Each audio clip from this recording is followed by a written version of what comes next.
In 1941, a group of young Thai men are accepted into the army as new recruits, so everyone gets their picture taken. Afterward, they sneak into the pier, where Mok charges them a few coins to let them look inside a boat. It turns out a soldier is getting naughty with a woman, so his teammates spy on him and get busy with their hands. Soon the captain arrives and yells at Mok for his little business. He makes Mok exercise while he bursts into the boat to scold the others as well. However, instead of paying attention, Mok and his friend throw a net over the captain and the team runs away. The captain moves fast too and appears on the road to block them. Then he punishes them by making them exercise on the beach for hours. The guys end up playing with the waves.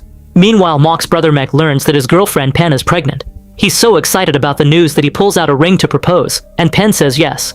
They're interrupted by a panicking fisherman who jumps out of his boat to tell Mek he saw enemy ships coming. Moments later, the Thai military leaders have a meeting with a Japanese team to negotiate. Dr. Kaito explains that Japan wants to advance into India and China, so they'll use Thailand as their base. He points out that the Thai government agreed to pay war reparations and even give them supplies. Kaito also plays a video to show them their experimental biological weapon. A man squirms in pain for a few minutes before his face becomes monstrous.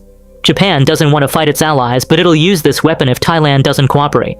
The Thai commander agrees to give their base to Japan, but explains he must at least put up a show of resistance. Afterward, the troops are put on high alert and the young soldiers must get ready for battle, but Mok decides to go home instead. The captain comes by and tells Mok's mother Tarn that all soldiers must report for duty. Tarn already lost her husband in the war and doesn't want to lose her kids as well, so she argues with the captain to buy time while Mok sneaks out through the back door. When Mok reaches the woods, he bumps into Mek, who calls him out for being a coward and always running away from his problems. Mok mockingly salutes him and says he won't stay to be butchered, reminding him he never wanted to be a soldier like the rest of the family. When Mek tells him he's going to be an uncle, Mok asks him to run away together, but Mek refuses because he wants to protect his loved ones. After Mek leaves, Mok has to deal with his inner struggle.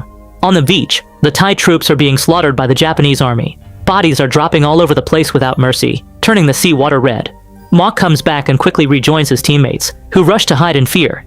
The captain starts yelling at them to try to convince them to fight, but a bullet instantly kills him. When the battle starts to slow down, Mok convinces his team to run. Nearby, a Japanese box washes ashore. Suddenly it opens and a zombie crawls out. Later in the woods, the young soldiers keep running, but something is moving fast among the trees, jumping on the men one by one to kill them. After lots of running, Mok realizes he's the only soldier left. To make it worse, he stepped into a swamp and now he's slowly sinking. In just a few seconds, his whole body is underwater. At that moment, a soldier reaches into the water and pulls Mok out. After taking a deep breath, Mok looks up and is horrified to discover that he's been rescued by a zombie. In fact, all his teammates surround the swamp, revealing that they've all transformed. In the office, the Thai military leaders and Kaito listen to the news, confirming that the Thai government has asked for a ceasefire and is now negotiating with Japan. Moments later, a patrol team reaches the forest and finds bones hanging from a vine. Suddenly, this vine starts shaking and the noise alerts the zombies, who come out of hiding to attack. The patrol immediately opens fire, and the zombies are knocked down. After several minutes of just shooting randomly, the soldiers try to retrieve the bodies, only to see that the zombies are gone. When they turn around, they discover that their leader is missing half of their head and a zombie is feeding on it. The rest of the zombies soon return and quickly surround them with a surprise attack. At the base, a mother desperately looks for her missing husband. Pen is there working as a nurse and comforts her, telling her that the search teams will find everyone soon. The radio announces that negotiations went well and Japan and Thailand are now friends, so Thai citizens are asked to support the Japanese troops. Sometime later, Mek arrives in the forest in search of his brother, but only finds pieces of bodies in a dying fire. Suddenly he hears a noise and follows it to a spike pit, where he sees a soldier at the bottom. Mek ties a rope around a tree and climbs into the pit, wanting to help the man. However, he's horrified to find a zombie missing his face. The zombie immediately attacks him, so Mek grabs a spike to fight back. After some struggle, Mek pushes the zombie back and impales his head, yet the zombie keeps moving. Then Mek grabs the rope and starts climbing out, but the zombie grabs his leg and pulls him down, causing him to accidentally drop his pocket watch. As he falls, Mek manages to grab a pike from the dying fire. The sparks immediately light the zombie on fire, and this finally kills him. One spark also damages Mek's eye. On the beach, Mok wakes up surrounded by more zombies and chewed bodies. As he watches a butterfly, he thinks about what happened in the forest. It turns out Mok was bitten and became a zombie too. The other zombies had a feast and a woman had her organs ripped out while Mok jumped on a little girl. In the present, Mok yells in frustration as he realizes he's become a monster. When Mek returns to the base, he tells his superiors what he saw. Kaito has the now empty box and desperately asks Mek for the location. Then Kaito plays some videos to review the old research. His biological weapon is considered a virus and was tested in 2 animal groups. The survivors from Group 1 showed a high level of strength, aggressiveness, and efficient combative behavior. They also had signs of cannibalism. However, the survivors from Group 2 didn't attack even though they were stronger and faster. It seemed they had some self-control. In the forest, Mock looks at the pieces of bodies on the ground but doesn't react.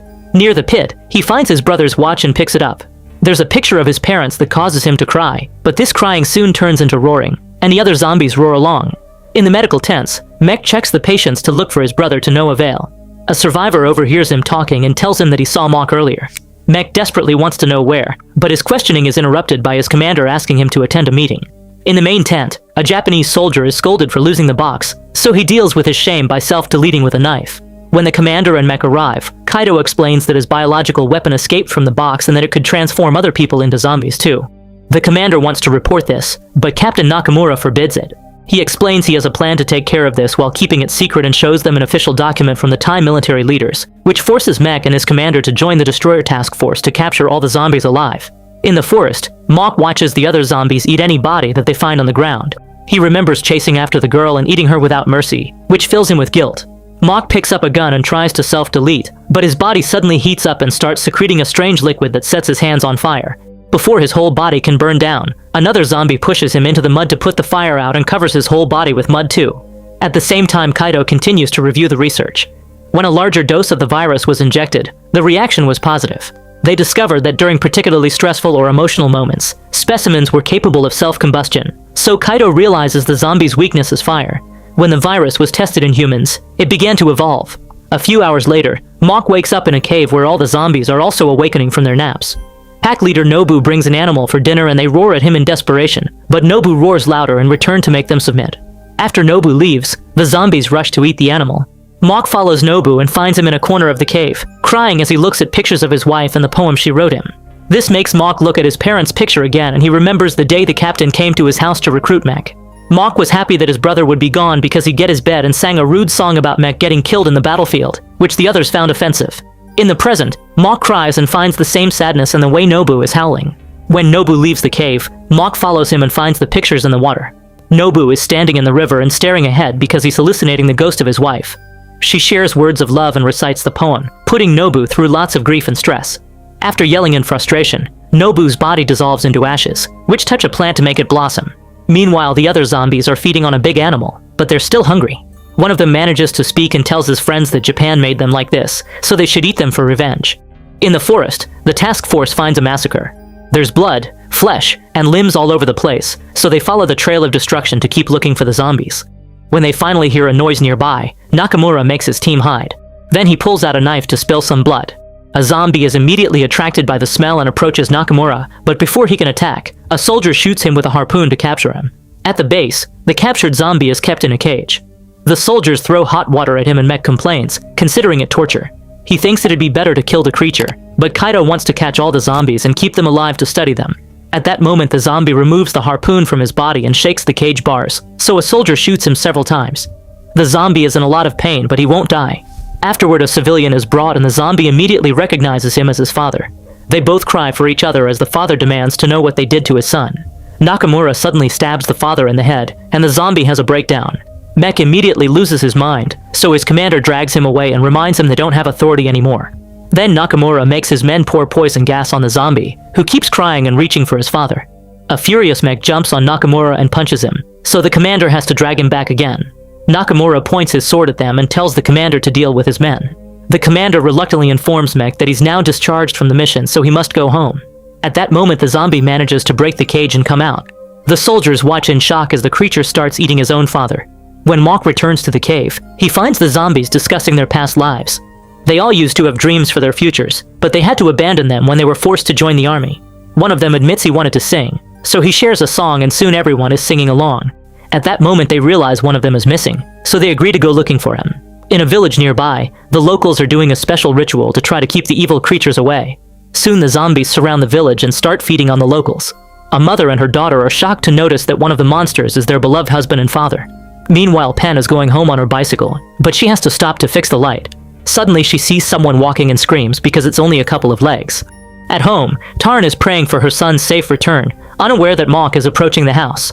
When a picture falls from the wall, she sees it as a bad omen and closes the window. Afterward, she steps outside to smoke and is suddenly startled by Mech, who tells her to stay inside. He also explains that his brother is probably alive, so Tarn thanks him for the good news with a hug.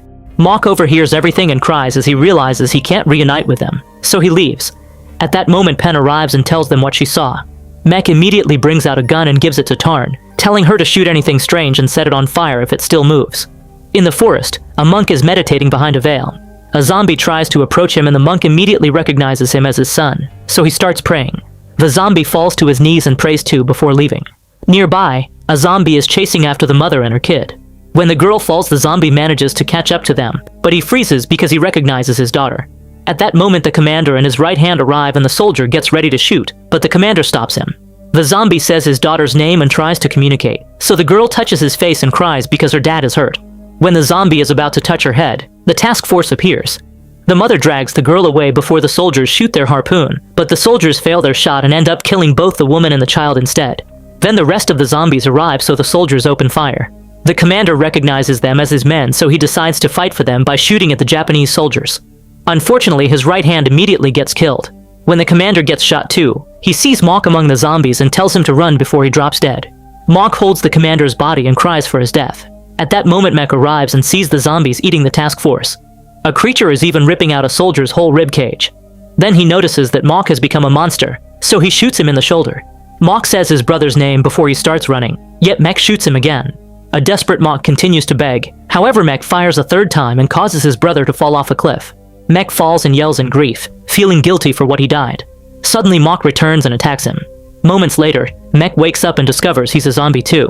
At the base, Kaito tells Nakamura Jr. that his father's idea of keeping the zombies alive is too dangerous. While Kaito plays a video showing the effects of the zombie ash on nature, Nakamura Jr. accuses him of treason. Kaito explains he'd rather be a traitor than let the zombies kill more people. In the morning, all the surviving civilians including Pen, Tarn, and the monk are taken to a safe house. The Japanese soldiers bring pictures of the young Thai recruits, claiming that they've found their bodies and they need to be identified.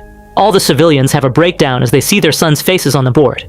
After putting a zombie in the box, Nakamura informs a Thai commander that they must kill all the civilians because there can't be any eyewitnesses. The official story will say they were war victims. The commander complains, but Nakamura reveals that both governments already agreed to this. In the cave, Mock sees a few zombies eating a person whom he recognizes as an old friend. He yells at them and the zombies respond by attacking him, so a fight ensues. When Mek sees that his brother is overpowered, he rushes to help him and reveals he's acquired amazing strength. He easily defeats the whole group and roars at them in fury, causing them to fall to their knees in submission. At that moment, another zombie enters the cave. He explains he was captured and tortured, but he managed to escape. He also shares that their parents are about to be executed. Mock thinks it's a trap to lure them out, but Mek refuses to abandon his family and calls his brother a coward again. In the forest, a soldier is guiding the civilians under the excuse of prayer while Nakamura and his soldiers keep watch from their hiding spot. Nakamura Jr. tries to talk to his father, but he's ignored. Soon the zombies arrive and the civilians have a breakdown when they see what their sons have become. Then Nakamura orders his men to open fire, so the civilians start getting killed. One by one, they all drop dead to the ground. The zombies run to hold their dying relatives as they cry in grief. Mock clings to his mother while Mek cries over Pen. After some hesitation, Mek decides to bite his girlfriend, keeping her alive by transforming her. At that moment, Nakamura presses a button to make a hidden cage rise from a pile of leaves and trap all the zombies. While the soldier locks the cage, Mek bites his mother too, but it's too late for her so she doesn't transform. Another zombie bites the soldier at the lock, causing him to run back to his team. In just a few minutes, the soldier transforms into a zombie and tries to attack the rest of the task force. Nakamura quickly pulls out his sword and slashes his neck to bring him down. The zombies keep shaking the cage in fury, and thanks to Mek's strength, the lock breaks. Then the zombies come out to attack the task force, and soon there are a bunch of new creatures made from bitten Japanese men. A horrified Nakamura throws 2 grenades and the explosion manages to kill a few zombies, but most of them run away. In the forest, Pen is getting used to being a zombie. Mek reveals he stole a sword from a fallen soldier and announces he wants revenge as his eyes turn black.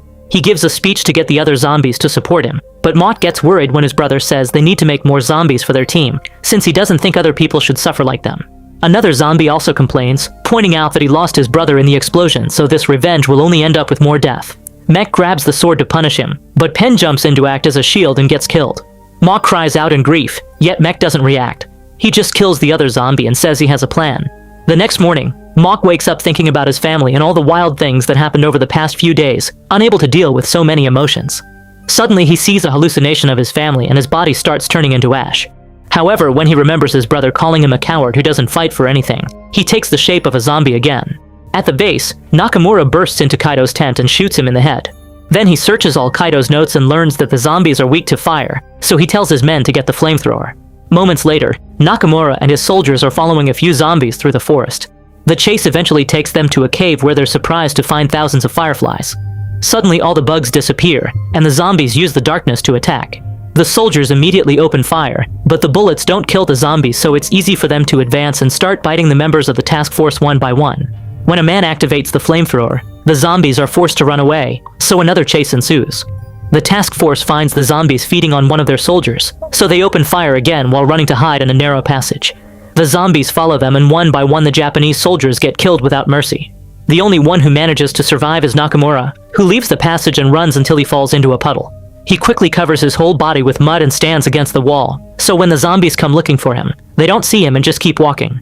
Then Nakamura starts moving very carefully, planning a surprise attack. However, a firefly appears and gives away his position, so the zombies come back for him.